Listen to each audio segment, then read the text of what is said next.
So, we've all heard the incredible promise of the circular economy, right? This idea of a world with zero waste, where every single product gets reused or reborn into something new. I mean, it sounds like the perfect, elegant solution to our whole sustainability crisis.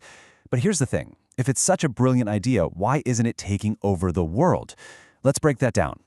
And that really gets us to the heart of the matter. Is the circular economy truly the future of business, or is it just a fantastic niche idea that's kind of stuck in its own loop?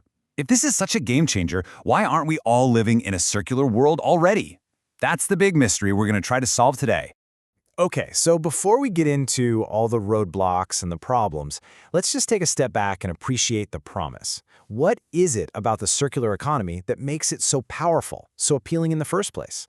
Well, for, centuries, our entire economy has been built on a straight line. It's linear. We take resources, we make stuff, and then eventually we just throw it away. Waste. That's the end of the line. The circular model completely flips that script. The whole goal is to create a closed loop. You make something, you use it, and this is the crucial part, you return it. That way, all those valuable materials can be put right back into the system. Nothing gets wasted. So to put a really simple definition on it, a circular business model is all about designing waste out of the picture from the very beginning. It's an economic system built to keep products and materials in use for as long as humanly possible. The goal isn't just to dispose of things, it's to regenerate. It's a really beautiful concept when you think about it. And that brings us right to the paradox. If the idea is so elegant, so powerful, why isn't it just taking over?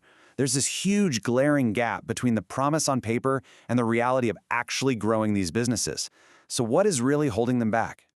All right, the first major barrier is something that, honestly, most of us never even consider. It's what I call the return trip. It's the journey a product has to take after we're done with it. And believe me, it is way more complicated than it sounds. Think about it like this. For over 100 years, we've perfected the science of sending millions of identical products out from one central factory to countless customers all over the place. It's a one-way street. Now imagine trying to get all those different products back in all kinds of different conditions from all those scattered locations. It's like trying to make a river flow backward. It goes against the entire grain of modern logistics. In this reverse journey, it creates just massive hurdles. The cost to transport and handle single items from thousands of different homes it's enormous. Plus, the process has to be dead simple, or we as consumers just won't bother.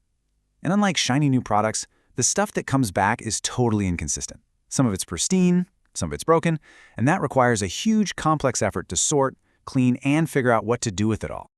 Okay, so barrier number 2 isn't about trucks and warehouses. It's about cold, hard cash. Welcome to what we're calling the value puzzle. Because even if you somehow manage to solve that insane return trip, you still have to answer one absolutely critical question. And the question is this: does reusable actually mean profitable? It's so easy to assume that a used product has all this inherent value, but the economics of it all get really tricky really fast. The costs of getting that product ready to be used again can just spiral out of control, and they can eat up any potential profit before you even get started. I mean, look at the linear model. The costs are pretty straightforward. You've got your raw materials and your manufacturing. Simple. But in a circular model, you have all these extra hidden costs. You've got the collection we just talked about, sure, but then you've got cleaning, repair, refurbishment, redistribution. Every single step in that loop adds another layer of cost and complexity. So here's the deal. The value of that item you get back is constantly under attack. Every single time a product goes through a use cycle, it gets a little bit of wear and tear. The cost to inspect it and fix it can be surprisingly high. And maybe the biggest killer of all, these refurbished, perfectly good products have to compete in the marketplace against brand new, often incredibly cheap products. It is a really, really tough economic battle to win. Okay, so I know this all sounds pretty daunting, but it is not impossible. And that brings us to the most important part of this whole conversation. How do companies actually break through these barriers and build a circular business that can actually scale and succeed? Well, from what we can see, it really comes down to 4 key things. First off, you have to design the product from day one to be easily taken apart and repaired.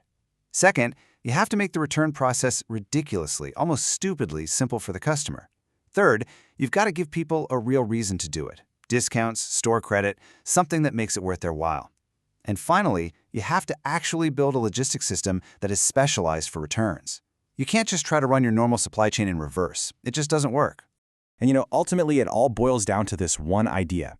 The environmental goal, just closing the loop, that's incredibly noble and important. But for a business to actually grow and have a real, lasting impact, it has to find a way to make that circle profitable. Sustainability has to be sustainable for the business, too. And that leaves us with one final, kind of provocative thought to chew on. We've spent all this time talking about business models and logistics and profits, but maybe, just maybe, the biggest barrier isn't out there in some corporate boardroom.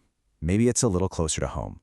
What if the real challenge is our own deep-seated habit of wanting everything new, cheap, and fast? Something to think about.